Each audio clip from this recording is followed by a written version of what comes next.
Make the ground shake.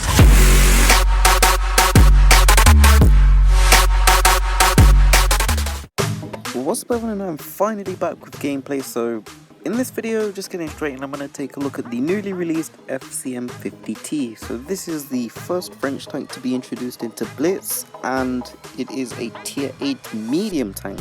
And that's strange because just look at the sheer size of this thing, it's huge. In a nutshell, the FCM 50T is an absolutely huge tank with no armor, although you could argue the front has armor, 120mm on its slope. It's got a decent gun with a good rate of fire, 212mm of penetration, so it's got that going for it. It's got gun depression wise -8 degrees, but you're gonna see later on it really does not feel like -8 degrees, and that is just because of the sheer size and height of this thing.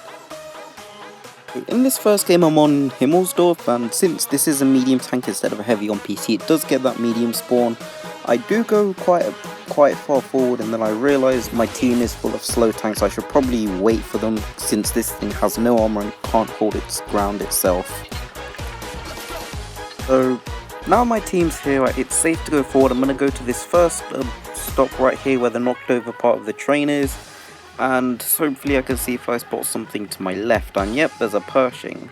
I could have fired there, but I haven't played for ages and my reflex is really slow, so I just couldn't get the shot off in time.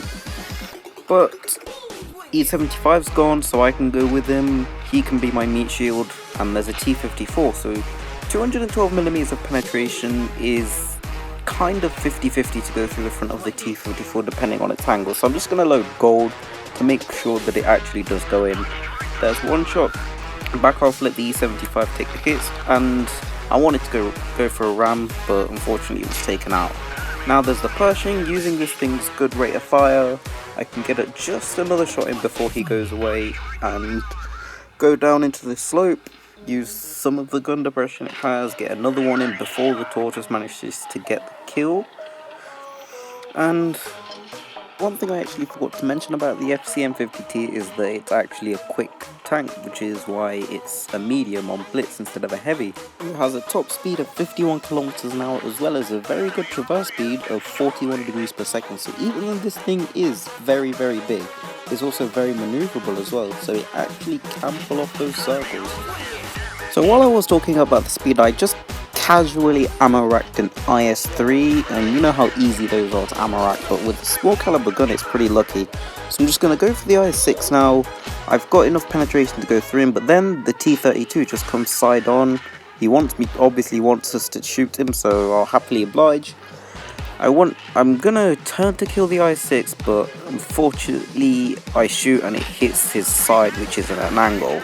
The IS-3 shoots me, but I want to back off. I want to shoot this T-32 through the gap. It's actually like really good to know these little gaps in Blitz, and then like for example on Dead Rail there are a lot of them which you can use against your opponent that they may not know about. So the reason I start to wiggle here is because this thing has the frontal hull is 120mm and it's actually pretty well sloped, and I'm not saying you should rely on it because you should never rely on it, but the IS-3 was using the stock gun which has 175mm of penetration, so I might have been able to pull off a bounce, but he didn't shoot me, so it doesn't matter. So the T-95 is dead on the enemy team. I didn't see much of him, I didn't see any of him at all that game, and now the IS-3 is dead, so game over. So I did 3,100 damage there, got 59,000 credits for this. Another thing that I should probably note about the FCM is it doesn't earn as much credits as other tier 8 premium tanks such as the IS-6, so if you're looking for a tank to earn credits with, you definitely shouldn't go with this tank.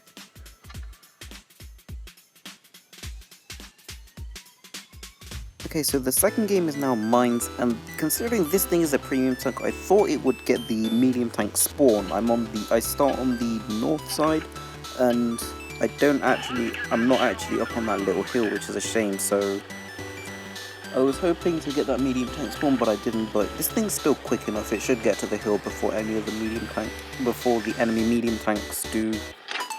Able to climb the hill very quickly, and that's because this tank has a 1000 horsepower engine. It weighs 54 tons, so gives it a power to weight ratio of 18.18 horsepower per ton, which isn't bad for a medium tank to be fair, especially one of this size and weight. So our team's taking control of the hill. Looks like the enemy mediums didn't really want to come up to the hill, so that's fine.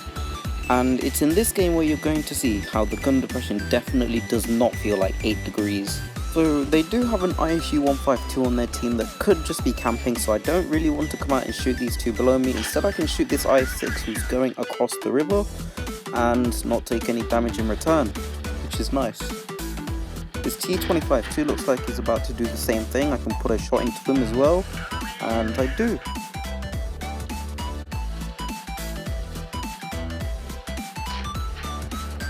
I am trying to find some shots I can take here. I still don't want to go out because of the risk of the ISU 152 on the enemy team camping at the back.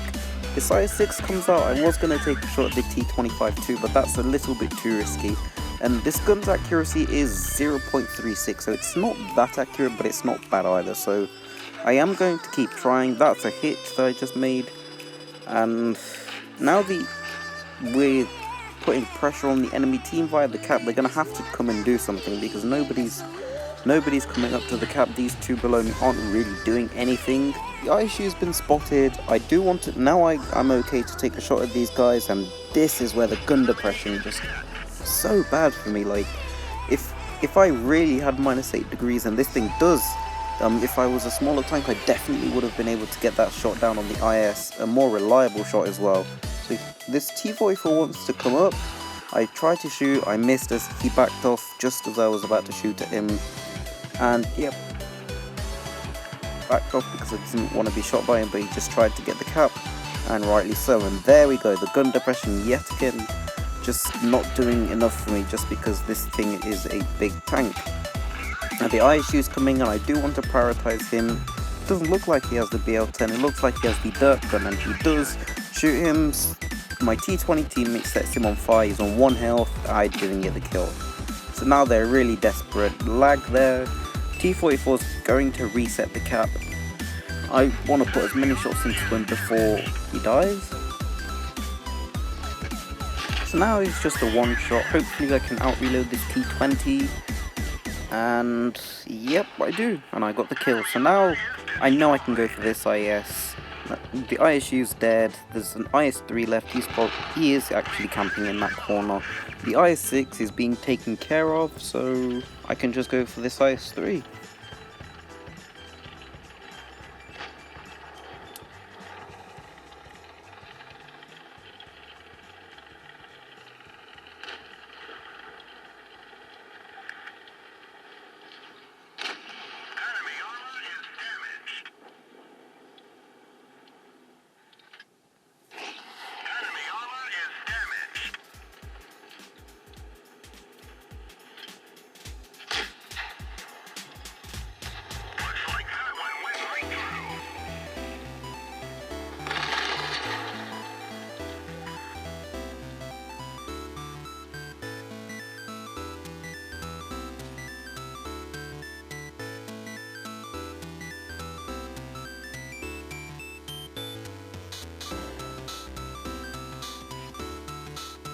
Right, so did one of the missions for the new camo, which is actually really nice. 2,981 damage, that was a 60,000 credit game, I think. And I did not fire a single premium round, so yep, just goes to show how little credits it makes compared to like the other tier 8 premium tanks. So if you want a premium tank for credits, would I recommend you picking this tank up? I think my answer would be no, just because as you saw, it doesn't earn as many credits as like the IS6, the Tiger ATA or the T34, and it's also a significantly harder tank to play than the other two because you have no armor, life is like, your health is basically your only resource of armor, and you have to maintain it, and that's hard to do. So anyway, hopefully you enjoyed the video, leave a like if you did, subscribe if you're new, thanks for watching, and bye.